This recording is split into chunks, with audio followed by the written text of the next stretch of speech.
안녕하세요. 논란의 미스터 논란입니다. 손흥민이 밝히고 있는 토트넘 소식입니다. 토트넘이 이번 시즌 첫 패배를 기록했습니다. 스포르팅과의 경기에서 2대0으로 진 것인데요. 토트넘은 두 골을 90분 그리고 후반 추가 시간 2분에 연달아 내주면서 급격하게 무너져버리고 말았습니다. 이에 대해 현지 해설진은 손흥민의 이름을 다시 한번 주목할 수밖에 없었는데요. 이게 도대체 무슨 상황인지 바로 들어가 보시죠. 도대체 손흥민에게 무슨 일이 일어났는가? 스카이스포츠가 오늘 중계 전에 던진 화두입니다. 스카이스포츠는 콘테가 손흥민의 아쉬운 시즌 시작에 대해 여전히 믿음을 보여주고 있다라며 손흥민의 7경기 무득점 상황을 조명하면서 손흥민은 분명 골 장면 이외에도 많은 점에서 팀에게 공헌을 하는 선수이지만 오늘 경기에선 손흥민의 득점이 터지기 완벽히 좋은 기회다 라고 전하면서 이번 경기에 골이 터지지 않으면 누구든지 교체로 내려갈 수 있는 콘테의 구상에서 손흥민이 쉬게 될 상황 역시 완전히 배제할 수는 없다는 보도를 했습니다. 오늘 경기 선발로 나선 라인업은 손흥민, 케인, 샬리송 조합으로 저번 챔피언스리그 선발 라인업과 같은 공격 라인업을 꺼낸 콘테 감독인데요. 전체적으로 원정길에 오른 토트넘의 컨디션이 나빠 보이지 않던 전반이었고 스카이스포츠는 38분 손흥민이 좋은 크로스를 보냈지만 공에 임자가 없다면서 토트넘의 마지막 움직임이 조금 아쉽다고 평했습니다. 51분 손흥민은 케인과의 짜여진 프리킥 전술로 스포르팅을 한 번 더 위협하는 모습을 보였지만 스카이스포츠는 스포르팅이 무너뜨리기 어렵다며 이번 경기 토트넘의 공세를 잘 버텨내면서 페이스를 찾아가고 있다고 평했는데요.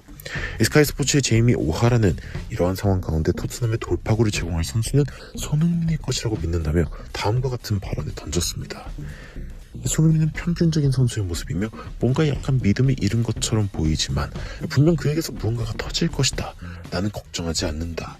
51분에 케인과 손흥민이 공격하던 상황에 케인은 과감하게 슛을 하는 선택을 했고 스카이스포츠는 어쩌면 뒤에 들어오는 손흥민에게 주는 게 나았을 것이라면서 이 장면에서 손흥민에게 공이 오지 않은 것을 아쉽다고 평가하는 모습이었습니다.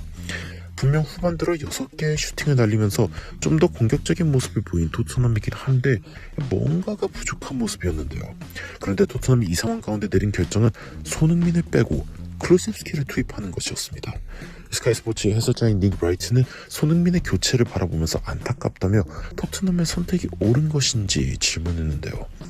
손흥민의 무득점이 7경기째로 길어지면서 손흥민의 우울감이 짙어지고 있다 라며 손흥민이 결정적인 역할을 할 수 있을 것 같은데 지금 손흥민을 빼는 게 맞는가? 라고 이 손흥민의 자신감뿐 아니라 토트넘의 경기 결과에도 손흥민의 교체로 뺀 것이 과연 긍정적 영향을 미칠 수 있을지에 대해 걱정하는 모습을 보였습니다. 그리고 이 걱정은 그대로 들어맞았습니다. 페리시치, 에메르송 등이 공격적으로 나오고 히샬리송, 클루셉스키까지 공격적으로 밀고 올라오는 상황이 되어버린 토트넘은 결국에는 밸런스가 무너지면서 상대에게 연이은 일격을 맞게 된 것인데요. 교체로 들어온 파울리뉴의 90분 극장골 그리고 또 다른 교체 카드인 고메스의 골까지 터지면서 선제골에는 페리시치가 돌파를 당하고 다음 골에는 에메르송이 돌파를 당하며 결국 2대0으로 무너져버렸습니다. 스카이스포츠는 스포르팅이 마지막 순간에 경기를 훔쳐가 버렸다라고 표현하며 결국 16강 진출에 유리한 고지를 점할 수 있었던 이번 경기에서 토트넘이 무너졌다고 전했는데요. 스카이스포츠의 로라 헌터는 토트넘에 대해서 기회는 있었지만 공격수들이 자취를 감췄다. 특히 케인과 손흥민이 사라져버렸다 라며 지난 시즌 토트넘의 상징적인 공격수들이었던 두 선수가 빛을 발하지 못했다고 평했습니다. BBC에서 해설을 한 레온 오스만은 토트넘이 스스로를 걷어차고 싶을 것이라며 토트넘은 분명 공격진에서 상대보다 좀 더 나은 모습을 보였지만 마지막 퀄리티가 떨어졌고 이 부분이 좀 더 보충되었다면 이겼을 경기라며 결국 비기지도 못한 게 더 큰 타격이라고 평했습니다. 토트넘 현지 팬들은 특히 이번 경기에서 용병술에 완전히 패한 콘테 감독에게 이번 경기 운영에 대한 책임을 묻는 모습이었습니다. 콘테는 우리가 빅스쿼드라고 이야기하고 결국 하나의 교체밖에 쓰지 않았어. 로얄은 20분을 남긴 상황에서도 굉장히 피곤해 보였지만 교체를 안 당했어. 콘테의 교체는 정말 쓰레기야. 쟤들 골은 둘 다 교체 선수로부터 나왔는데 쟤네는 100점 만점이다. 어쩌면 이게 콘테에게는 정신 차리라는 경기가 될 수도 있겠어. 콘테는 뭐가 문제인지 일찍 파악하고 교체를 좀 더 일찍 했어야 했어. 케인이 한 경기 중에 최악이었어. 마지막 공격 지역에서 우린 정말 처참했어. 동의해. 최근 케인의 가장 안 좋은 경기였어. 손흥민과 케인이 계속 골을 못 넣고 있는 건 뭔가가 문제가 있다는 뜻인 것 같아. 제드 스펜스나 도허티는 고려 대상이 아닌가? 페리시치를 오른쪽으로 돌려버리는 건 어때? 손흥민이랑 케인이 더 잘해주면 경기는 달라질 거야. 우리는 교체가 더 필요했어. 로얄은 나와야 하고 비수마를 넣었을 수도 있지. 손흥민은 내 최애 선수지만 페리시치랑은 정말 안 맞아. 3-4-1-2가 나을지도. 손흥민이랑 페리시치 그만 좀 같이 있어. 둘은 베스트 커플이 될 수 없어. 내가 콘테를 정말 사랑하긴 하지만 이 경기는 콘테의 문제다.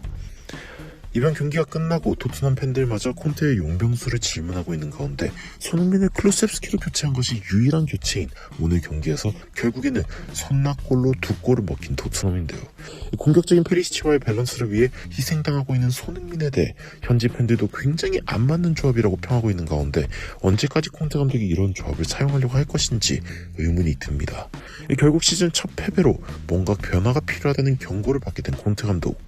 과거 손흥민과 케인에게 집중하던 토트넘보다 심지어 퇴보한 것 같은 오늘 경기력에 대해 콘테 감독이 분명 생각해봐야 할 지점이 더 많이 생긴 것만큼은 분명해 보입니다. 여러분들은 오늘 경기에 대해서